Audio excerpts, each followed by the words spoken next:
Hanya dengan makanan kaleng dan selembar kertas, Indonesia pernah membuat Malaysia dan Australia ketakutan. Wah, kok bisa begitu ya?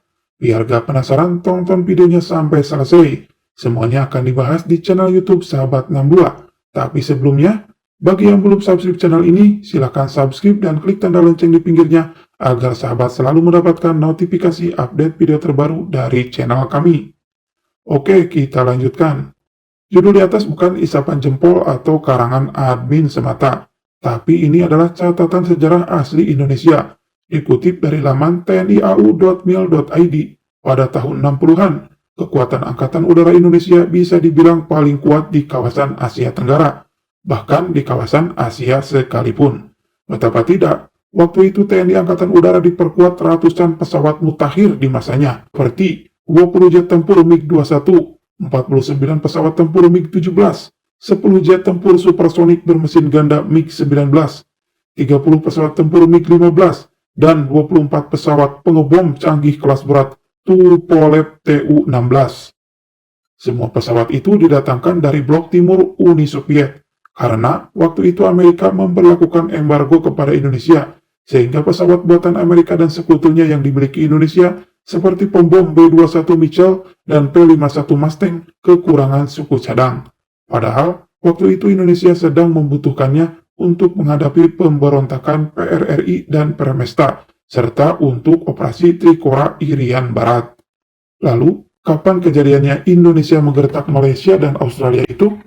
Kejadian ini terjadi pada masa Indonesia berkonfrontasi dengan Inggris dan Malaysia dalam operasi Dwi Kora pada tahun 1963. TNI Angkatan Udara kala itu disebut Angkatan Udara Republik Indonesia atau AURI mengerahkan 3 Tu-16 versi bomber, biasa disebut Badger A, untuk menyebarkan pamflet di daerah musuh. Satu pesawat ke Sarawak, satu ke Sabah, dan pesawat ketiga ke Australia. Khusus pesawat yang ke Australia, Tu-16 yang dipiloti Komodor Udara Suwondo bukan hanya menyebar pamflet, tapi malah membawa peralatan militer berupa parasut, alat komunikasi, dan makanan kaleng. Semua barang-barang berhasil di-drop atau dijatuhkan di Alice Springs, Australia.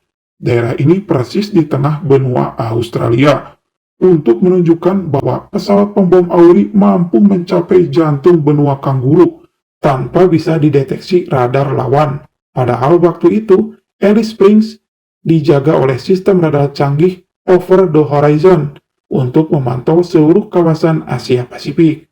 Selain itu, Australia juga diperkuat pesawat pencegat F-86 Sabre dan rudal anti pesawat canggih Bloodhound.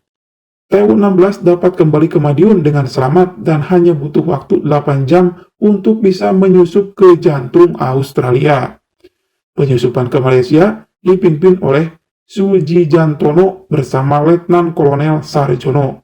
Mereka berangkat dari Lanut Iswahyudi Madiun jam 12 malam dan tiba di Malaysia hampir menjelang subuh dan berhasil menyebarkan pamflet tepat di daerah sasaran.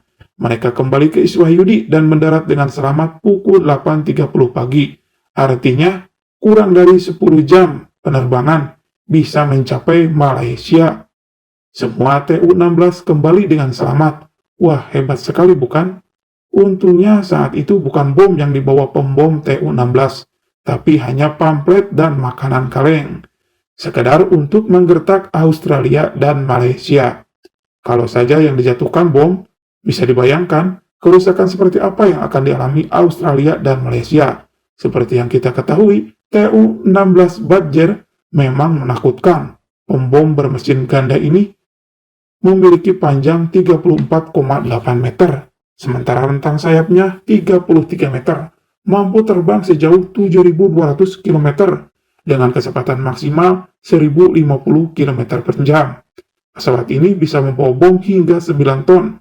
Selain itu, dipersenjatai peluru kendali udara ke darat, rudal anti kapal, AS-1 Canal, bahkan bisa membawa bom nuklir jika dibutuhkan.